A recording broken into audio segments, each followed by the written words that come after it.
नमस्कार विद्यार्थी मित्रांनो, मी प्राध्यापक पी.बी. गोळे, मराठा विद्याप्रसारक समाजाचे गुरुवर्य मामासाहेब दांडेकर कला, भगवंतराव वाजे वाणिज्य आणि विज्ञान महाविद्यालय सिन्नर, व्यवसाय प्रशासन पेपर क्रमांक 3, वित्त उत्पादन आणि प्रक्रिया कार्य, TY.BCom, प्रकरण 4, भांडवल व्यवस्थापन या प्रकरणाला आपण सुरुवात केलेली आहे. मागील लेक्चरमध्ये आपण सार्वजनिक विपणनाच्या 6 पद्धती याचा अभ्यास यामध्ये केला. त्यानंतर पुढील नवीन मुद्दा आहे प्रतिभूतींची हमी. हमी देणे हे कंपनीच्या प्रतिभूती विपणनाचं एक महत्त्वाचं तंत्र आहे. कंपनीला त्यांचा व्यवसाय सुरू करण्यासाठी विशिष्ट किमान भांडवलाची गरज असते. सार्वजनिक कंपनीला त्यांनी माहितीपत्रक तयार केल्यानंतर 120 दिवसाच्या आत किमान भांडवल गोळा करावं लागतं, जे भागांच्या विक्रीशिवाय शक्य नाही. आणि असे किमान भांडवल गोळा झालेला आहे असे जाहीर केल्याशिवाय कंपनी रजिस्ट्रारकडून कंपनीचा व्यवसाय सुरू करण्यासाठी आवश्यक असणारा दाखला दिला जात नाही. प्रत्येक कंपनीला सुरुवातीला आणि कंपनीचा व्यवसाय सुरळीत चालवण्यासाठी भांडवलाची आवश्यकता असते. कंपनीने विक्रीस काढलेल्या भागांच्या अथवा कर्जरोख्यांच्या विक्रीसाठी गुंतवणूकदारांना आकर्षित करावं लागतं. जर गुंतवणूकदारांचा योग्य प्रतिसाद मिळाला नाही तर कंपनीला भांडवल उभारणी करणं अशक्य होईल व योग्य भांडवला अभावी कंपनी आपले कामकाज सुरू करू शकणार नाही. त्यामुळे बाजारामध्ये प्रतिभूती विक्रीस काढल्यानंतर त्यास गुंतवणूकदारांचा प्रतिसाद मिळणे अत्यंत आवश्यक असते. त्यामुळे त्यांच्या प्रतिभूतींना योग्य प्रतिसाद मिळण्याच्या दृष्टीने प्रवर्तक किंवा संचालक, विविध व्यक्ती, व्यवसाय संस्था, बँका, विमा कंपन्या, प्रतिभूती विक्रीगृहे, गुंतवणूक ट्रस्ट सारख्या संस्थांची मदत घेतात. असे मध्यस्थ कंपनीने विक्रीस काढलेल्या प्रतिभूतींच्या विक्रीची हमी देतात.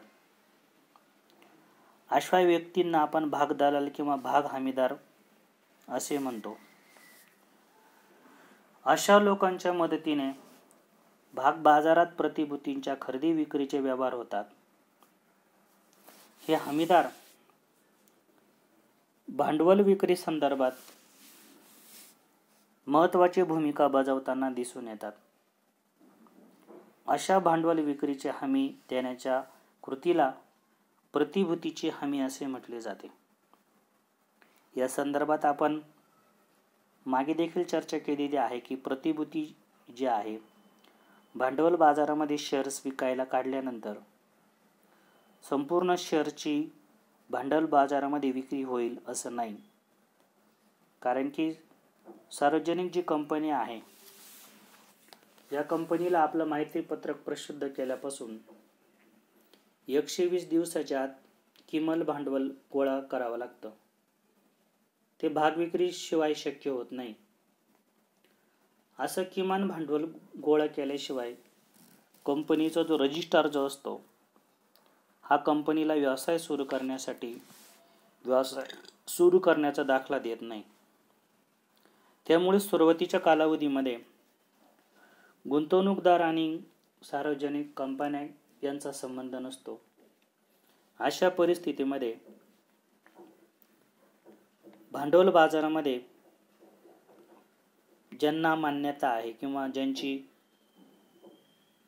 चांगली पत बाजारामध्ये आहे, अशा विभिन्न प्रकारच्या प्रवर्तक किंवा विविध व्यक्ती, व्यवसाय संस्था किंवा बँका, विमा कंपन्या, प्रतिभूती विक्रीगृह, गुंतवणूक ट्रस्ट वगैरे सारख्या संस्थांची मदत यामध्ये घेतली जाते. हे मध्यस्थ कंपनीने जे भाग विक्रीस काढलेले असतात याची हमी यामध्ये घेतात आणि कंपनीने विक्रीस काढलेल्या प्रतिभूतींच्या विक्रीची हमी देतात. अशा व्यक्तींना आपण भाग दलाल किंवा भाग हमीदार असं आपण म्हणतो. लोकांच्या मदतीनं बाजारात प्रतिभूतींची खरेदी विक्रीचे व्यवहार या माध्यमातून केले जातात. हे हमीदार भांडवल विक्री संदर्भात महत्त्वाची भूमिका बजावतात. अशा भांडवल विक्रीची हमी देण्याच्या कृतीला प्रतिभूतीची हमी असे म्हणतात. याची व्याख्या: प्रतिभूती विक्री हमी म्हणजे असा करार ज्या अन्वये हमीदार कंपनीने विक्रीस काढलेल्या भागांची पूर्ण किंवा काही प्रमाणात विक्रीची हमी देतात. त्याची विक्री अन्यथा झाली नसते व त्यासाठी त्यांना ठरलेलं कमिशन मोबदला मिळतो. म्हणजे प्रतिभूतींची विक्री करण्यासाठी ज्या व्यक्तींच्या माध्यमातून हमी दिली जाते त्याला आपण प्रतिभूती हमीदार असं म्हणतो. त्याबद्दल त्याला जो काही मोबदला आहे हा देखील दिला जातो. हमीदारांनी स्वीकारलेल्या जबाबदारीपोटी लोकांनी विकत घेतलेल्या प्रतिभूतींसाठी अशा हमीदारांना कमिशन मिळतं. भाग विक्री करणारी कंपनी आणि हमीदार यांच्यात करार होतो. यामध्ये हमीदार आवश्यक भूमिका बजावतात. या भूमिकेमुळे कंपन्या भांडवलाच्या अटी पूर्ततेबाबत निश्चित राहू शकतात. पुढील मुद्दा आपला आहे प्रतिभूती विक्री हमीच्या पद्धती. नवीन आणि अस्तित्वात असणाऱ्या कंपन्यांसाठी नवीन भांडवल उभारणी करणं, त्यामध्ये सहभाग घेणं ही विक्री हमी मागील मूळ कल्पना आहे. यांच्या पद्धती खालीलप्रमाणे आहेत. फर्स्ट, प्रतिभूती विक्रीच्या समर्थनार्थ उभे राहणे. या पद्धतीमध्ये हमीदार विशिष्ट कालावधीमध्ये विशिष्ट संख्येने भागांची विक्री करण्याची हमी देतात. संभाव्य गुंतवणूकदारांना ऑफर केलेल्या प्रतिभूती खरेदी आणि विक्रीसाठी हमीदार करार करतात. अशा हमी दिलेल्या प्रतिभूतींना गुंतवणूकदारांचा प्रतिसाद न मिळाल्यास हमीदार त्यांच्या स्वतःच्या वतीनं अशा भागांची खरेदी करतात. अशा प्रकारे अनिश्चिततेच्या धोक्यापासून कंपनी मुक्त होते. विक्रीसाठी ठेवलेल्या प्रतिभूतींची जर विक्री झाली नाही तर हमीदारच जबाबदारी घेऊन अशा भागांची विक्री करतात. जर प्रतिभूती विक्रीस काढणाऱ्या कंपनीचा व्यवसाय सुरू असेल आणि तो भरभराटीला येणार असेल, तसेच हमीदार जर प्रतिष्ठित असतील तर लोकांचा प्रतिसाद मिळणे अवघड नसते. हमीदारांनी स्वतः घेतलेली हमीच लोकांच्या प्रतिसादासाठी पुरेशी असते. ठरवून दिलेल्या कालावधीच्या अगोदर किंवा प्रतिभूतींची विक्रीची वेळ संपेपर्यंत हमीदार कंपनीला पेमेंट करत नाही. त्यामुळे कंपनीला माहितीपत्रकाच्या संदर्भातील सर्व कायदेशीर बाबींची पूर्तता होत आहे याकडे देखील लक्ष द्यावे लागते. कंपनीला ठराविक कालावधीसाठी वाट पाहावी लागत नाही. मात्र जर प्रतिभूती त्या कालावधीमध्ये विकल्या गेल्या नाही तर हमीदारांची जबाबदारी मात्र सुरू होते. दुसरी पद्धत आहे एकवट खरेदी. बऱ्याच वेळा भाग हमीदार कंपनीने विक्रीस काढलेले सर्वच भाग कर्जरोखे खरेदी करतात आणि त्यांची होणारी एकूण रक्कम संबंधित कंपनीला त्यांचे स्वतःचे कमिशन कापून घेऊन रक्कम अदा केली जाते. या पद्धतीत कंपनीला लोकांच्या प्रतिसादाची जी वाट आहे ती पाहावं लागत नाही, कारण भाग हमीदार स्वतः सर्व प्रतिभूतींची विकत घेऊन कंपनीला त्यांचं मूल्य अदा करतात. त्यांना भाग हमीदार इच्छुक गुंतवणूकदारांना प्रतिभूतींची विक्री करतात. यामध्ये त्यांनी ज्या किमतीस प्रतिभूती खरेदी केली आणि गुंतवणूकदारांनी विकत दिलेली जी किंमत दिली यामधील फरक या हमीदारांची कमाई असते. खरेदीची किंमत कंपनीशी वाटाघाटी करून किंवा स्पर्धात्मक बोलीच्या माध्यमातून निश्चित केली जाते.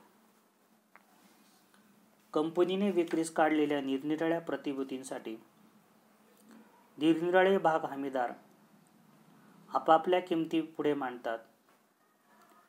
त्यांच्या किमती अधिक असतात, त्यांना या प्रतिभूती मिळतात.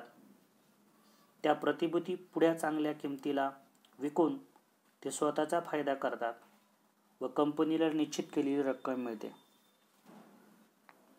ही पद्धत कंपनीच्या दृष्टीने अधिक सोयीस्कर व सुलभ समजली जाते, कारण यामध्ये कंपनीला त्यांच्या प्रतिभूतीवर एकाच वेळी मोठ्या प्रमाणावर रक्कम उपलब्ध होते आणि लोकांना त्यांच्या प्रतिभूतींना प्रतिसाद देऊन नंतर त्यांच्या विक्री होऊन रक्कम हातात पडेपर्यंतच्या प्रक्रियेसाठी न थांबता कंपनीला निश्चितपणे त्यांच्या व्यावसायिक योजना पूर्ण करणे शक्य होते. गस्टनबर्ग यांच्या शब्दात सांगायचे झाल्यास, प्रतिभूती विक्रीस काढणाऱ्या कंपनीला त्यांच्या प्रतिभूतीसाठी खरेदीदार शोधण्याच्या जोखमीपासून नव्हे तर कंपनीला अपरिचित अशा विशेषीकृत प्रतिभूती वितरणकाऱ्यांपासून मुक्तता मिळते. कंपनीला एकदम रक्कम तर मिळतेच, पण भाग बाजारात प्रतिभूती विक्री करण्याचे श्रमही वाचतात, तसेच वेळेतही बचत होते. तिसरी पद्धत आहे व्यवसाय संघ पद्धती.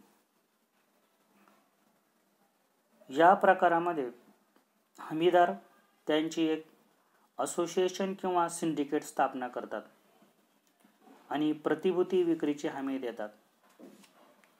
खूप मोठ्या प्रमाणावर प्रतिभूतींची विक्री करणे हे कंपनीचे ध्येय असते. अशा मोठ्या प्रमाणावर उपलब्ध प्रतिभूतींच्या विक्रीसाठी एकापेक्षा अधिक भाग खरेदीदार एकत्र येतात, भाग हमीदार एकत्र येतात व आपापसात करार करतात. यामध्ये प्रत्येक जण संपूर्ण प्रतिभूती विक्रीसाठी काही ठराविक भागांची जबाबदारी स्वीकारतो. यामध्ये हे व्यवसाय संघ वाटाघाटीच्या तत्वावर विशिष्ट प्रतिभूतींसाठी खरेदीची भूमिका पार पाडतात.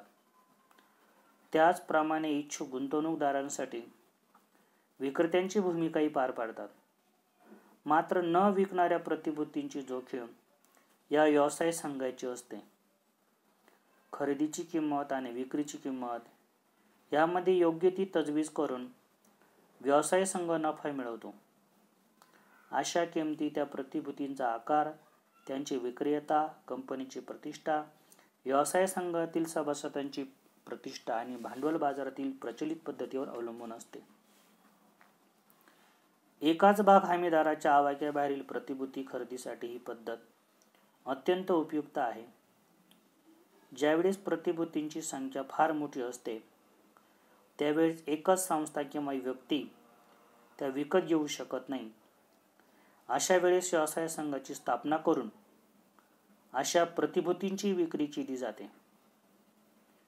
विखुरलेल्या निरनिराळ्या गुंतवणूक संस्था आणि वित्तीय संस्था यांची संसाधने आणि क्षमता एकत्र आणून त्यांना व्यवसाय संघ स्थापन केला जातो आणि मोठ्या प्रमाणावरील प्रतिभूतींचे व्यवहार केले जातात. मोठे आकारमान असलेल्या कंपन्यांच्या भांडवली गरजाही खूप मोठ्या असतात. त्यांना त्यांच्या प्रतिभूतीच्या विक्रीसाठी अशा व्यवसाय संघाचा खूप फायदा होतो. या पद्धतीचा आणखी एक फायदा म्हणजे एकापेक्षा जास्त भाग हमीदार प्रतिभूती खरेदीतील धोका पत्करण्यास पुढे येतात व एकवट पद्धतीने भाग खरेदी करतात. या पद्धतीनं प्रतिभूती विक्रीची संबंधित धोक्याचं विभाजन होतं. या पद्धतीनं कित्येक प्रतिभूतींची स्पर्धात्मक अटीवर विक्री करणे तसेच मोठ्या प्रमाणात गुंतवणूकदारांना चांगल्या प्रतिभूती उपलब्ध करून देणे शक्य होत असते. जे तिसरा जो प्रकार आहे व्यवसाय संघ पद्धती. या पद्धतीतून जे भाग विमेकरी किंवा भाग दलाल हे एकत्र येऊन एखादा संघ स्थापन करतात आणि या संघाच्या माध्यमातून भाग बाजारामध्ये आलेली एखादी नवीन जी कंपनी असेल तिचे संपूर्ण भागच स्वतः खरेदी करतात आणि त्यांना भांडवल उपलब्ध करून देतात. कारण भाग विमेकरांची देखील मर्यादा असते. त्यामुळे जबाबदारी विभाजित करून सर्वांच्या माध्यमातून भांडवल उभारणी करण्याची जबाबदारी यामध्ये पार पडतात. यातून त्यांना मोठ्या प्रमाणावर जे कमिशन आहे हे देखील मिळाल्याचं दिसून येतं. यानंतर राहिलेला भाग पुढील लेक्चरला कव्हर करूया. धन्यवाद.